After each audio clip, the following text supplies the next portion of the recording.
نحمده ونصلي على رسول الكريم اعوذ باللہ من الشیطان الرجیم بسم اللہ الرحمن الرحیم۔ ایک سلپ میرے پاس آئی ہے کہ کچھ عرصہ قبل تک روحانیت کے موضوع پر علمی لیکچرز کا سلسلہ جاری تھا جو کسی وجہ سے منقطع ہو گیا ہے۔ اب یہ نشست سوال و جواب تک محدود ہو کر رہ گئی ہے۔ جو لوگ محض علم کی تلاش میں آتے ہیں ان کی تشنگی برقرار ہے، اگر مناسب سمجھیں تو وہ سلسلہ دوبارہ شروع۔ ایک مستند بات یہ ہے کہ انسان کے علم میں اضافہ تشکیک کے ذریعے سے ہوتا ہے۔ سوال دو طریقوں سے جنم لیتے ہیں، ایک تشکیک اور دوسرا تجسس۔ علم کے حصول کا بہترین ذریعہ تشکیک اور تجسس کے ذریعے پیدا ہونے والے سوالات کے جوابات سے ہوتا ہے۔ میرے لیے تو آسان ہے کہ میں جو دل اور دماغ میں آئے میں کہتا چلا جاؤں، لیکن اس طریقے سے علم کی تشنگی باقی رہ جائے گی۔ سوالات اور جوابات کے ذریعے جو انسان علم حاصل کرتا ہے وہ ہمیشہ جامع ہوتا ہے۔ یہ سوالات جو پیدا ہوتے ہیں اور لوگ سوال پوچھتے ہیں وہ بھی در حقیقت انہی نشستوں کے دوران سنی گئی باتوں سے جنم لیتے ہیں۔ لیکن اگر آپ حضرات یہ چاہتے ہیں کہ پیورلی روحانیت کی باتیں کی جائیں اور اس پر جو سوالات ذہن میں اٹھیں ان کا جواب نہ ملے تو روحانیت کی باتیں یک طرفہ تو سنتے آپ چلے جائیں گے، لیکن اس سلسلے میں کلیریفیکیشنز باقی رہ جائیں گی، اور وہ علم جس کے سلسلے میں کلیریفیکیشنز باقی رہ جائیں وہ ادھورا ہوتا ہے۔ تو میرے خیال میں اگر درمیان کی ایک راہ نکال لی جائے کہ گفتگو روحانیات پر ہو اور اس کے آخری 15 یا 20 منٹ سوالات کے لیے مختص کر دیے جائیں تو شاید دونوں اسکول آف تھاٹ کے لوگوں کا اطمینان ہو جائے۔ آئندہ سے میں اس پہ عمل کر لوں گا۔ ایک سوال کہ کیا اللہ تعالی ہر جگہ موجود ہے؟ اگر ہے تو جب بھی کوئی بے قرار ہو کر پکارتا ہے تو اس کی آنکھیں اوپر کیوں اٹھتی ہیں؟ اللہ تعالیٰ کی ایک صفت ہے کہ وہ ہر جگہ موجود ہے، اس کی اومنی پریزنس ہے، ہر چیز کا احاطہ کیے ہوئے ہے رب۔ لیکن اس صفت کے باوجود اس کی کوئی تو جائے نشست ہوگی جہاں وہ بیٹھتا ہے، اور اس کا سراغ ہمیں معراج شریف کے واقعے سے ملتا ہے۔ آپ صلی اللہ علیہ وسلم معراج پر تشریف لے گئے تھے اور عرش پر پہنچ کر آپ صلی اللہ علیہ وسلم کی گفتگو ہوئی تھی رب تعالیٰ سے، وہی اس کی نشست گاہ ہے۔ اپنی وہاں نشست ہونے کے باوجود صفاتی طور پر وہ پوری کائنات کا احاطہ کیے ہوئے ہے اور ذرہ ذرے میں اس کی پریزنس موجود ہے۔ چونکہ لاشعوری طور پر ہم سب یہ سمجھتے ہیں کہ رب تعالیٰ عرش پر بیٹھے ہوا ہے، تو جب بھی ہم رب کو پکارتے ہیں تو بے اختیار ہماری آنکھیں عرش کی طرف اٹھتی ہیں کہ وہ وہاں بیٹھتا ہے، ورنہ وہ ہر جگہ موجود ہے اور ہر جگہ سے پکارے جانے پر وہ اس پکار کو سنتا ہے اور اس کا جواب دیتا ہے۔ یہ تمام قصہ شعور اور لاشعور کے درمیان ہے۔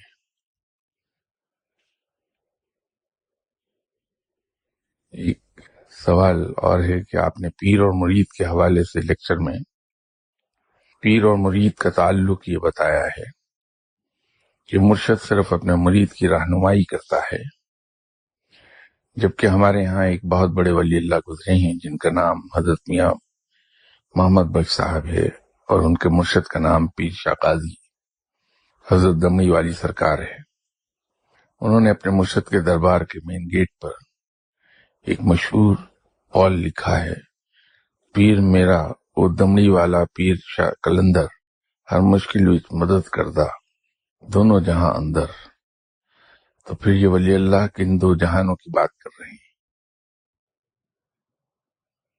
ہمارے یہاں ملک کی تقسیم سے پہلے ایک بڑے پہلوان گزرے جن کا لقب تھا رستم زماں، اور کہا یہ جاتا تھا کہ دنیا کے سب سے طاقتور ترین پہلوان ہیں۔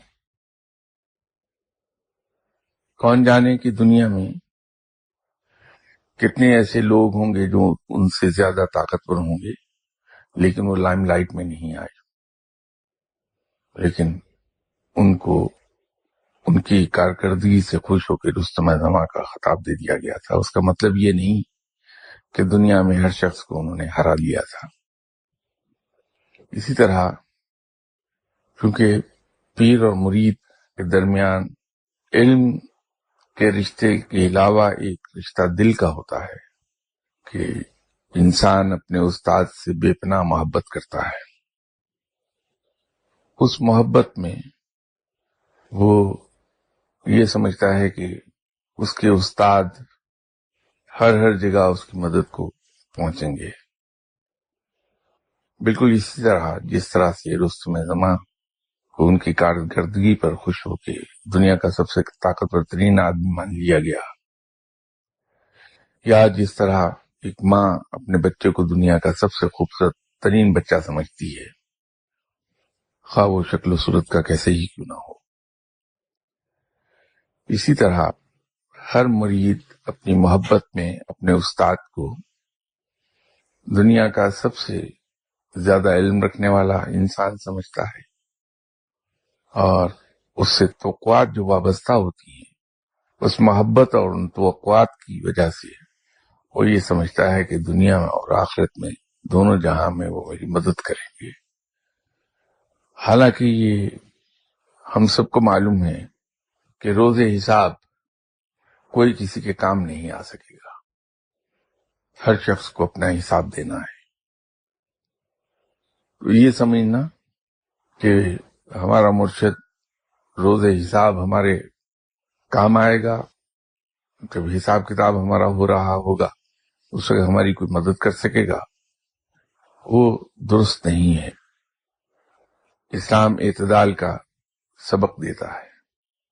تو اگر ہم محبت میں بھی اعتدال کے دائرے میں نہیں تو وہ خود ہمارے حق میں بہتر ہوتا ہے۔ جب مرشد اور شاگرد کا تعلق میں بیان کر رہا تھا تو میں نے ایک چیز اور عرض کی تھی کہ مرید پر لازم ہے کہ وہ اپنے پیر کو انسان سمجھے، اسے انسان ہی کے مقام پر دیکھے، اور ہر انسان کی طرح اس سے بھی غلطی کی توقع رکھے کہ میرے مرشد یا میرے پیر انسان ہیں اور انسان خطا کا پتلا ہے، ان سے بھی غلطی ہو سکتی ہے۔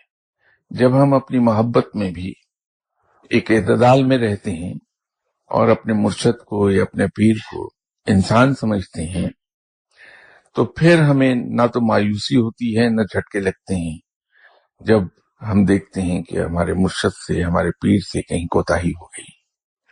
ورنہ اگر محبت میں اتنی دور چلے جائیں کہ ہم پیر کو اور مرشد کو انسان سے بالاتر سمجھنے لگیں، سپر ہیومن سمجھنے لگیں، تو پھر ہم اس سے غلطی کی توقع نہیں رکھیں گے، اور جب ہمارے مرشد کا یا پیر کا کہیں پاؤں پھسلے گا ہم صرف اپنی توقعات کی وجہ سے اس سے متنفر ہو جائیں گے، دور چلے جائیں گے۔ تو یہ ایک بڑا نقصان ہوگا۔ اگر ہم اسے انسان سمجھتے رہے تو پھر اس کی کوئی کوتاہی، اس کی خطا یا اس کے پاؤں پھسلتا ہوا دیکھ کے ہمیں مایوسی نہیں ہوگی، ہم اسے انسان سمجھ کے معاف کر دیں گے، اور ہمارا پیر اور مرید کا اور محبت کا وہ تعلق اسی طرح قائم رہے گا۔ اسی طرح جب پیر کسی وقت آپ کی مدد کو نہیں پہنچتے، آپ کی کسی الجھن کا کوئی اچھا حل نہیں بتا سکتے، تو پھر ہم مایوس نہیں ہوں گے۔ ورنہ اگر یہی ذہن میں رہا کہ ہمارے مرشد تو ڈوبتے ہوئے جہاز کو ہاتھ بڑھا کے سمندر کی تہہ سے نکال کر سطح سمندر پر دوبارہ اسے رواں کر دیتے ہیں، تو جب ایسا ہو نہیں پائے گا تو ہمیں مایوسی ہوگی۔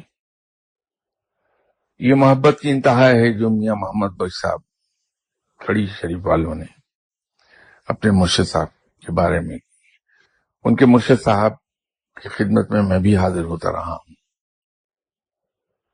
بہت اعلیٰ پائے کے بزرگ ہیں وہ، اور آج کے رسول صلی اللہ علیہ وسلم ہیں۔ عشق کا یہ عالم ہے کہ آنکھیں ان کی پوری نہیں کھلتی، آدھی کھلی ہوتی ہیں، لیکن ہیں بہرحال انسان ہیں، ان کی بحیثیت انسان کی اپنی لیمیٹیشنز ہیں، اپنی حدود ہیں جن سے باہر وہ نہیں جا سکتے۔ شاعری تو ویسی بھی مبالغہ آرائی ہی کا نام ہے کہ اس میں انسان کا ایکسپریشن مبالغے کی طرف جاتا ہے۔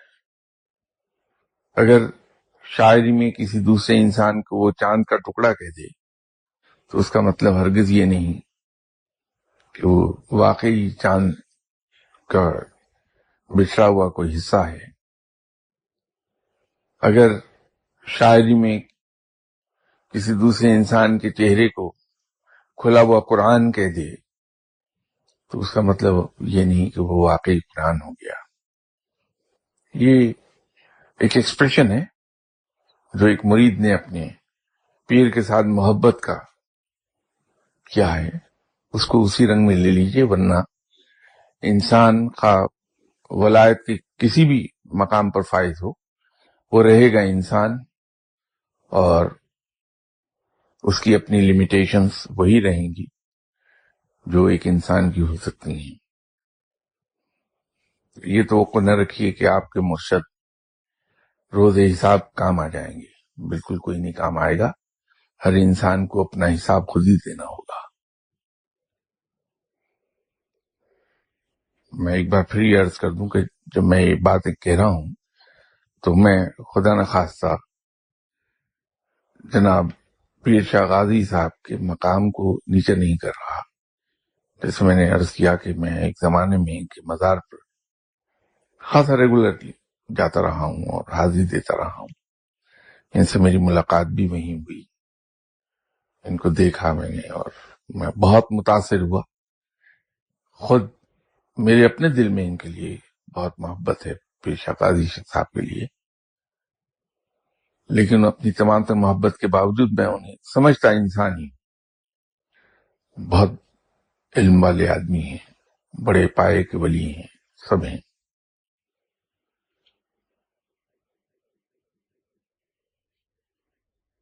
صاحب نے پوچھا ہے کہ بڑے شاہ صاحب کے وصال کے بعد آپ کی فیلنگز کیا تھیں؟ اگر مناسب سمجھیں تو جواب مرحمت فرما دیں۔ جیسے ابھی میں نے عرض کیا کہ ہر شاگرد کو اپنے استاد سے بے پناہ محبت ہونی چاہیے، کیونکہ وہ محبت علم سیکھنے میں مددگار ہوتی ہے۔ کسی زمانے میں نے ایک ذکر کیا تھا یہاں کہ انسان ڈر اور خوف سے جو احکامات کی تعمیل کرتا ہے، حکم کی تعمیل کرتا ہے، وہ دل سے نہیں ہوتی، بلکہ انسان میں ایک ٹینڈنسی رہتی ہے کہ کسی طرح سے ان احکامات کو ٹال دیا جائے، نیم دلی سے اس کی تعمیل کرے گا انسان۔ لیکن اگر کسی شخص سے وہ پیار کرتا ہے تو اس کی چھوٹی سی چھوٹی بات کو پورا کرنے کے لیے وہ ہر وقت تیار رہے گا اور بڑے سچے دل سے چھوٹی سی چھوٹی بات کرنے کے لیے کوشش کرے گا. میں نے اس ضمن میں بیٹی کی مثال دی تھی. اسی طرح مجھے بھی اپنے مرشد سے پیار ہے. ایک زمانے میں بیمار ہو گئے تھے شاہ صاحب بہت. میں ان کے پاس اس وقت پہنچا جب وہ حالت نزا میں تھے، تو رات کا 1 بجا ہوا تھا. بہت تکلیف میں تھے. جب میں نے دیکھا کہ یہ تو حالت نزا میں ہے، آخری وقت آن پہنچا ان کا، وہ خود بھی انہوں نے مجھے کہا کہ لو میاں ہم تو جا رہے ہیں. تو اس محبت کی وجہ سے میں یہ سوچ ہی نہیں پا رہا تھا کہ شاہ صاحب چلے جائیں گے. تو میں نے زندگی میں شاید پہلی اور آخری گستاخی کی.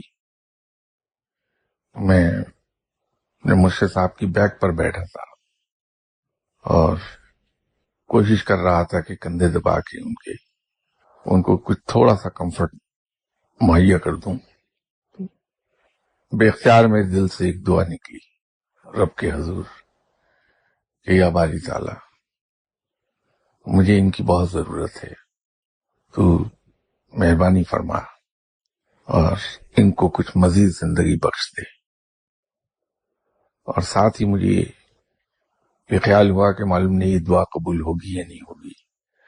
تو میں نے رب تعالیٰ سے فردر عرض کر دی کہ یا باری تعالیٰ اگر ان کی زندگی کے سانس گنے جا چکے ہیں تو ایک مہربانی فرما، میری زندگی کے کچھ سال میری زندگی سے کم کر کے میرے مرشد کو بخش دے. تو اس دعا کے فوراً بعد میں نے وہ گستاخی کی جس کا میں ذکر کر رہا تھا کہ زندگی میں پہلی اور آخری مرتبہ میں نے اپنے مرشد صاحب کو دم کر دیا. تو وہ دم کرنے کے فوراً بعد سکون میں آ گئے اور پیچھے مڑ کر مجھے کہا کہ تم اپنی حرکتوں سے باز نہیں آئے. تو کیا جواب دیتا، میں خاموش رہا.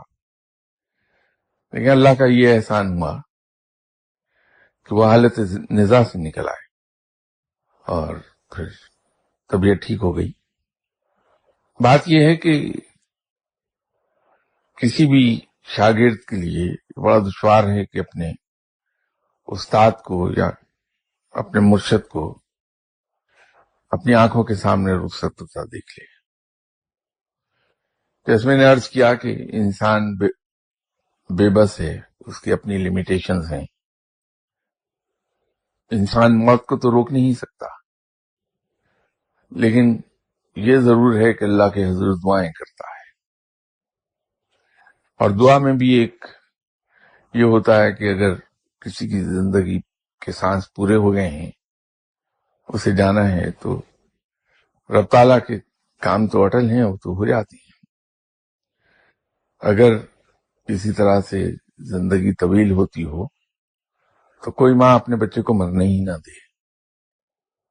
تو اس کا دوسرا حل میرے دماغ میں یہی آیا کہ میں اپنی زندگی کے کچھ سال والنٹیرلی فورگو کر دوں اپنے مرشد صاحب کے حق میں، شاید اللہ قبول کر لے اور وہ سال زندگی کے میرے مرشد صاحب کو عطا کر دیے جائیں.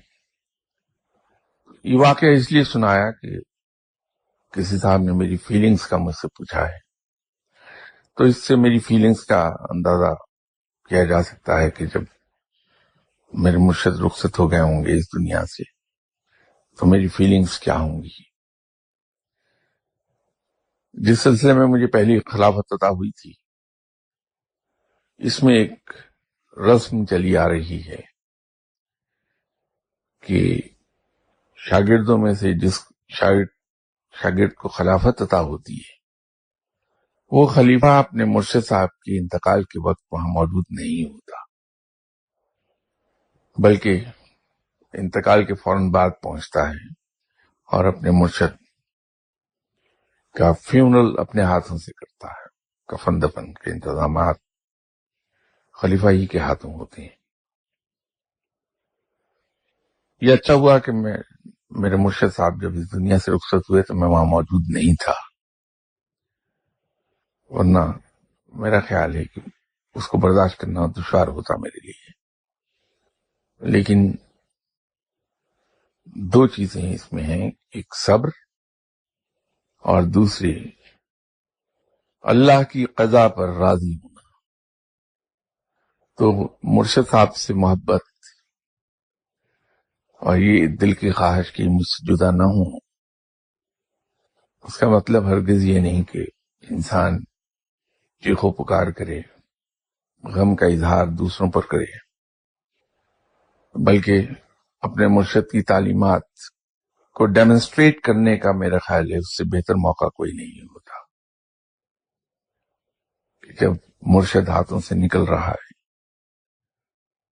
تو انسان اپنے مرشد کی تعلیمات کے عین مطابق صبر، برداشت اور رب تعالی کے فیصلے پر بخوشی رضا راضی ہونے کا اظہار کرنے کا بہترین موقع وہ ہے۔ تو آسان لفظوں میں اس کو یوں کہیے کہ یہ ایک ٹیسٹ آتا ہے انسان کی زندگی میں کہ اتنی عزیز ترین چیز ہاتھ سے جا رہی ہے، اور اس وقت انسان سب کچھ اپنے اندر ضبط کر کے بہت نارمل بیہیو کرے، ایز اف کہ کچھ ہوا ہی نہیں، تو اس ٹیسٹ میں پاس ہوتا ہے۔ مرشد آپ کو یہی سکھاتے ہیں کہ جو کچھ رب تعالی کی طرف سے آ جائے اس کو ہنسی خوشی تسلیم کر لے انسان۔ کسی بزرگ نے رضا کی تعریف اس طرح سے کی تھی کہ جس طرح خوشیاں ملنے پر انسان خوشی کا اظہار کرتا ہے، نعمتیں ملنے پر خوشی کا اظہار کرتا ہے، تو مصیبت پڑنے پر بھی اسی خوشی کا اظہار کرے، یہ رضا ہے۔ تو رضا الہی پر راضی ہونا تو بنیادی تعلیمات میں سے ایک تعلیم ہے۔ باقی انسان سمجھتا ضرور ہے کہ مرشد کے چلے جانے کے بعد میں اب ہر قسم کی مصائب اور ہر قسم کے پرابلمز کے سامنے ڈائریکٹلی ایکسپوز ہو گیا ہوں، درمیان میں ڈھال کوئی نہیں رہی، اور ساتھ ہی اسے ذمہ داری کا احساس ہونے لگتا ہے کہ وہ مشن جو میرے مرشد چلا رہے تھے، اس مشن کو مجھے چلانا ہے، اور اپنے مرشد صاحب کا نام بلند کرنے کے لیے اس مشن کو پہلے سے زیادہ بہتر طریقے پر چلانا ہے مجھے۔ یہ فیلنگز بھی ساتھ ہی پیدا ہوتی ہیں۔ غالباً جن صاحب نے مجھ سے پوچھا ہے وہ ایک خاص اینگل سے اسے جاننا چاہ رہے ہیں، تو وہ اینگل میں عرض کر دیتا ہوں۔ ایک بار مرشد صاحب نے فرمایا کہ میں تو فقیر آدمی ہوں، درویش ہوں، میرے پاس جو جس مقصد کے لیے آتا ہے میں کوشش کرتا ہوں اس کو وہی کچھ دے دوں۔ دنیاوی فائدے کے لیے لوگ آتے ہیں، دعائیں کرانے کے لیے لوگ آتے ہیں، میں ان کے لیے دنیاوی فائدے ہی کی دعا کر دیتا ہوں۔ جو دنیا کے حصول کے لیے آتے ہیں میں ان کو دنیا کے حصول کے طور طریقے بتا دیتا ہوں۔